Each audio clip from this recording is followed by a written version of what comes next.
What is this gilded metal or brass thing found in an old house? It is very heavy and you can put it together, but it doesn't fit very well.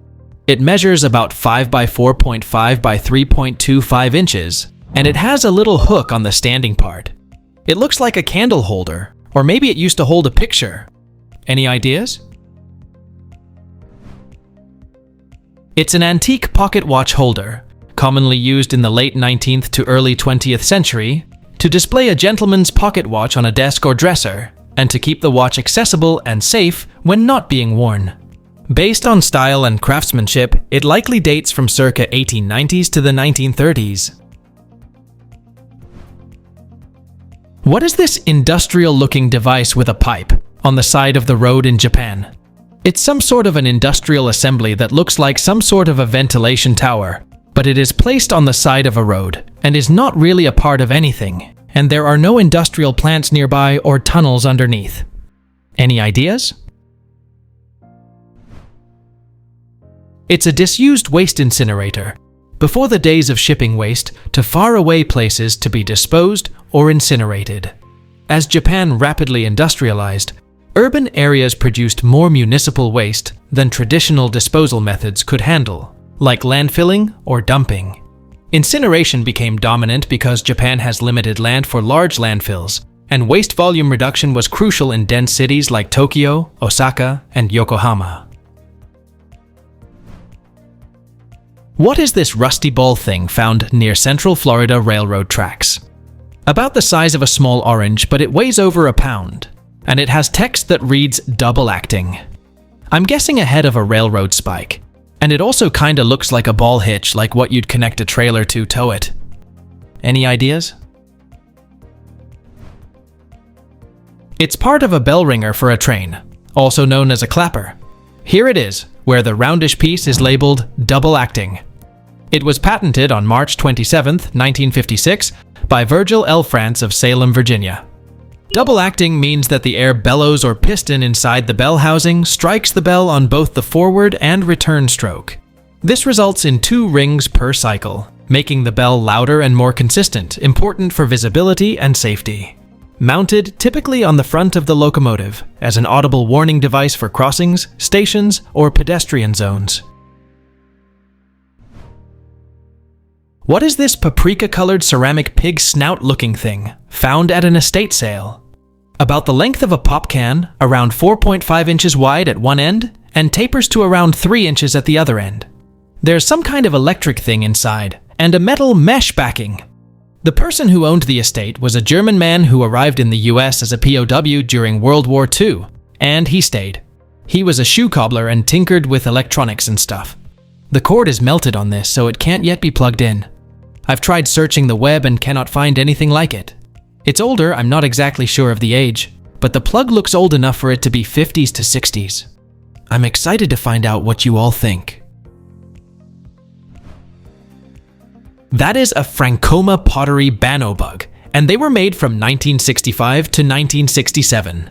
It was used to vaporize little insect repellent balls that would sit on top of the screen. The electrical heat caused the pellets to evaporate, and that killed the bugs, kind of like an old-school thermocell. Frankoma made this piece for a customer in Wichita, Kansas. The customer electrified it, and it was sold with a supply of little bug-repellent pellets. After purchasing some of these pieces from their customer, Frankoma sold them in their showroom. What is this vintage plastic handheld viewer with a slot on top? I got this in an auction lot that contained a bunch of old binoculars. But I don't think these are binoculars, because there is no opening on the other side, and I don't see any way to open it. It says Made in Western Germany on the bottom. When I look inside, it looks kind of like an empty black projector screen. The knob makes the part you look through get longer and shorter, and there's a tiny button on the bottom that doesn't do anything noticeable. Thanks so much if you have any info. It's a stereo slide viewer, designed for viewing stereoscopic slides, 2 slightly different photographic images mounted side by side. From the 50s through the 80s, you could buy stereoscopic slide film cameras. The camera had 2 lenses, set as far apart as the lenses on your viewer, so as far apart as your eyes are on your face. Each shot would produce 2 slides that would look identical if you viewed them separately, but if you put them into a viewer, they would appear just as if you had witnessed the scene with your own eyes. This viewer operates on 2 D-cell batteries, and the light turns on and off when a stereo slide is inserted at the top and removed. It was a really cool technology that just didn't make it. The 3D is better than anything a computer can do now.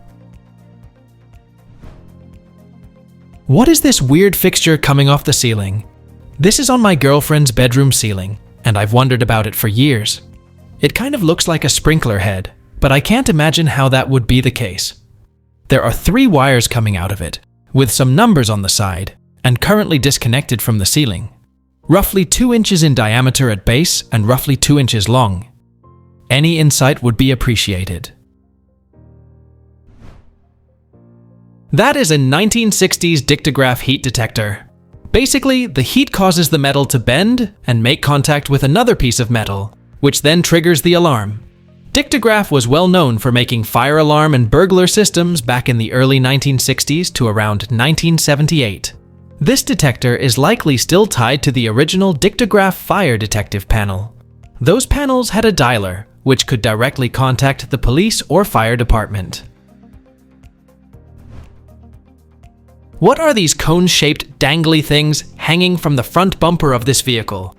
It drives slowly on the shoulder of a well-traveled road with hazards on, and it almost appears to be trying to find or detect something. Any ideas? They are gas sniffers, looking for any natural gas leaks in underground gas lines. The sniffer truck is equipped with special flame ionization equipment used to measure gas that may be escaping into the air. Technicians drive about 5 miles per hour, positioning the truck as close to directly over the main gas line as possible. The cones ride just above the ground, and air is pulled through them at the rate of 2 liters per minute. The flame ionization equipment installed on the truck alerts the technician if any gas is detected. What is this hefty metal base with expanded metal guarding found in an old industrial drawer set? I really have no clue. It's about 10 inches long, weighs a good 3 pounds, and there are no identifying markings anywhere. The cylinder can detach from the steel base by means of 2 screws. I would welcome any information or ideas. I'm pretty sure it's an old soldering iron holder from the early to mid-20th century. This one, which looks pretty much identical, belongs to Vulcan Electric Company. It used to hold the typical soldering iron, consisted of a copper block with an appropriately shaped point, supported on an iron rod and held in a wooden handle. Immediately before use, the iron was heated over a fire, or in a charcoal brazier, and it had to be reheated whenever it became too cool for use. Soldering irons were primarily used by tinsmiths and coppersmiths to work with thin sheet metal. What is this rubber bulb hollow thing found on the beach in New Jersey? My son found this on the shore. It feels like rubber and is hollow. On the black section there are some letters, and I think it says Santro, but it is pretty faded. Googling Santro has given me nothing of note. My son can't wait for the internet to figure this one out. Any ideas? Please let us know down in the comments. Thanks for watching. Let's make life fun.